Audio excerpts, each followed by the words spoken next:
Hello friends, how are you? Hope so you are doing well. In this video we are going to discuss the liquidity preference theory of interest which was given by Professor Keynes.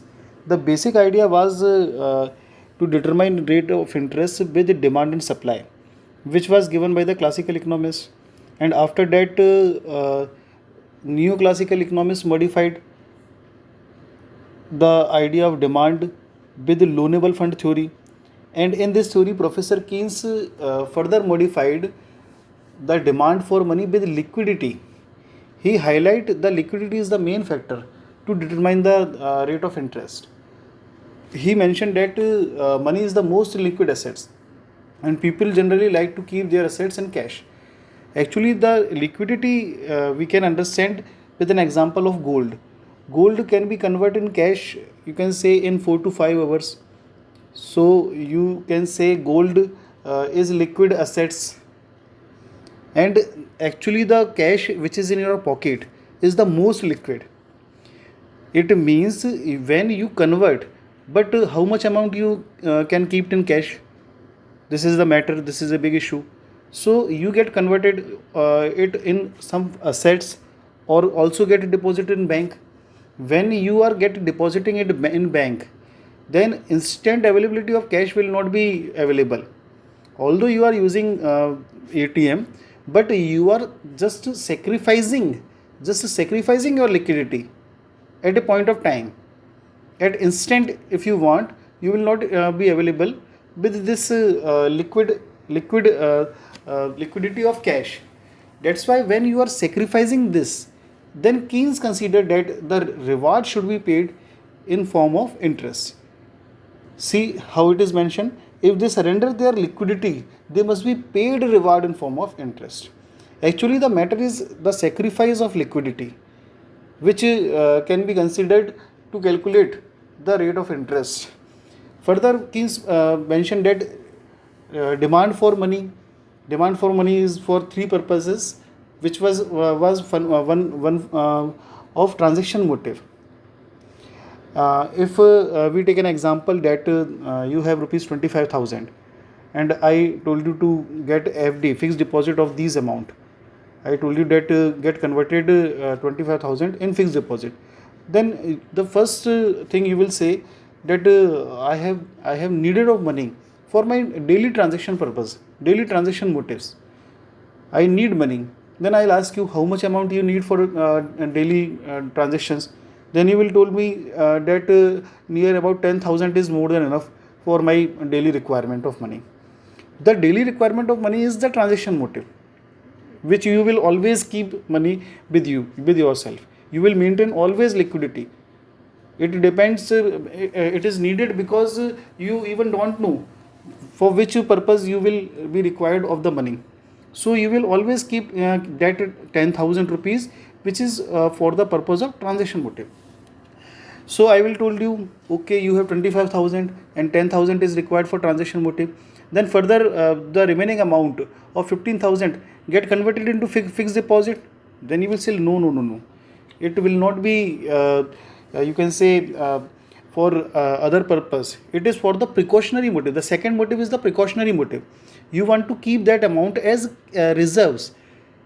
You also don't know for what purpose, or because you are not in the situation that you also don't know for what purpose the amount will you get your need. That's why you will maintain that 15,000 for the precautionary motive, because at any point of time you can be required of that money. That's why you will always maintain the precautionary motive for the amount. Okay, after that, if you have some money, then you can say that this amount can be used for speculative motive. The third point is speculative motive. If you are more amount than 25,000, then your two requirement has been fulfilled. First one is transaction motive, second one is precautionary motive. Then the surplus amount you will get started with speculative of that amount. And this is the important point which was highlighted by Professor Keynes, that it is the point at which you can determine the rate of interest.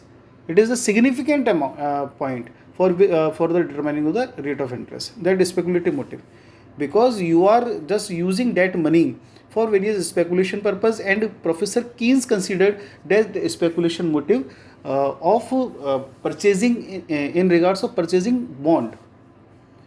Keynes gave an example of bonds. You will purchase some bonds and earn some interest in response of that bonds.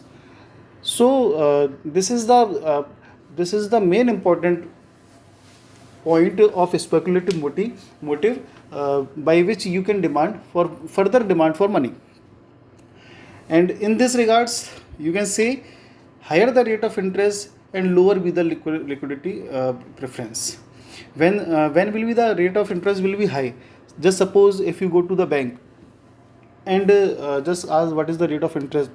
In bank, it is known that the rate of interest is 15%.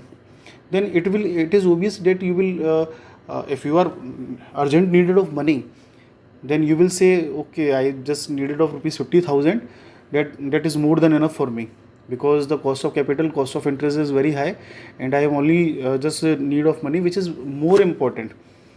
Okay, if in another case, if in bank told that the rate of interest is only 2%, then you will just plan, okay, it is 2%, it is very low, the amount is. Then you will just plan to demand for more than 50,000. You will say that just arrange me rupees 1,50,000.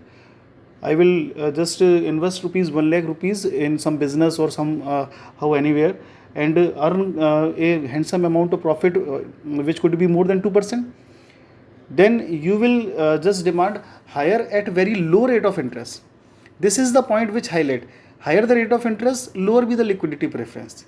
You will not demand more money, and if the rate of interest is very low, then you will demand more money, and vice versa. That's why it is shown in this. That means we can say this will shows a negative relationship, inverse relationship, and inverse relationship will just the graph of this one is a downward sloping curve, negative slope curve. Let's just see further the graphical representation. First of all, we just considering the supply of money. Supply in the sense of supply of money, just Professor Keynes just considered supply is always with the government. Government is the authority which controls the supply of the money.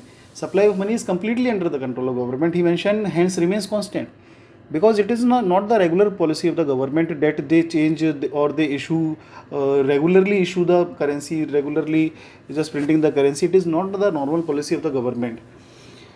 So we can say it is a constant amount, it is at the constant level, and if the policy of the government changes, the government supply depends on their policies. If the policy changes, if the policy is to further reissue the currency, further printing of currency, then it is a different matter, and the situation changes according to that. Yeah, okay. And the same thing has been mentioned in this point. The government supply depends on their policies. It is not based on interest rate. The interest rate is not the driving factor by which government are going to issue or printing the currency. It is only the some different policies by which government currency issue the currency. The third one is supply curve is parallel to y-axis. Yes, obviously, if it is constant, if we are considering constant supply of money, then it will be the parallel to y-axis. Let's show it in the diagram. We have two axes, x and y, and on y-axis we are considering rate of interest here, and on x-axis we are considering demand and supply of money. Okay. This is the graph of liquidity preference curve. This is the liquidity preference curve. As mentioned here, higher the rate of interest, lower be the liquidity preference. This shows inverse relationship. And if we have inverse relationship, then the graph is the downward sloping curves. We can see here, if the higher rate of interest, the demand, this is the point where demand we will get. If the rate of interest is higher, it is shown by the cursor. If the interest rate is higher, then this is the demand. And now if the rate of interest is low, then it will be the higher demand for money if the rate of interest is low, shown by the cursor. Let's consider the money supply on this graph. If this is the money supply, then this will be the interest rate. If this is the money supply, this is the interest rate. If money supply reduces to some extent, then it will increase the interest rate, because there will be the lack of supply of money in the market. That's why the interest rate will because due to lack of supply of money, the demand for money will be rise, and demand for money will be rise, therefore the rate of interest will also rise. And in this case, if the money supply will decrease, we will find that rate of interest is increasing. And in the other case, if the money supply increases, if the money supply is increasing, then the rate of interest is decreasing, as shown by this in this diagram. If we reduce money supply, then rate of interest is increasing, and if we increase the money supply, then the rate of interest is decreasing. Let's consider another case. If the money supply increases at a very large scale, up to large extent, then the rate of interest will decrease. The rate of interest decrease. Okay. Now consider another case. We found in this case that the increase in money supply at this point, after this point, if we are increasing money supply, shown by the cursor, after that point, if we are increasing the money supply, we found that the rate of interest is not decreasing. We found that the rate of interest is not decreasing, because it is not possible in this case that rate of interest will not in any case will go to the zero. The bank are not going to say you that you just bring that money or take the money at the zero rate of interest. It will collapse the economy. So this is not going to possible, and rate of interest will fall up to at this level. After this level, the rate of interest will not decrease. Friends, this is known as liquidity. This is the hypothesis situation which was considered by Professor Keynes, and this is known as liquidity trap. This is the liquidity trap situations which are considered by Professor Keynes. Okay, and at this point, he also mentioned that this will be the parallel to x-axis. After a saturation point, when rate of interest after that is not decreasing, then after this point the LPC curve will be parallel to x-axis. This is the point of liquidity trap. He mentioned this point as discussing the shape of liquidity preference curve.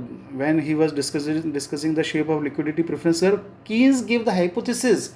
Keynes just considered a hypothesis that at extremely low rate of interest, at very extremely low rate interest, here this is the point, at a very extremely low rate of interest, the liquidity curve become perfectly elastic. The liquidity curve is going to it is perfectly elastic.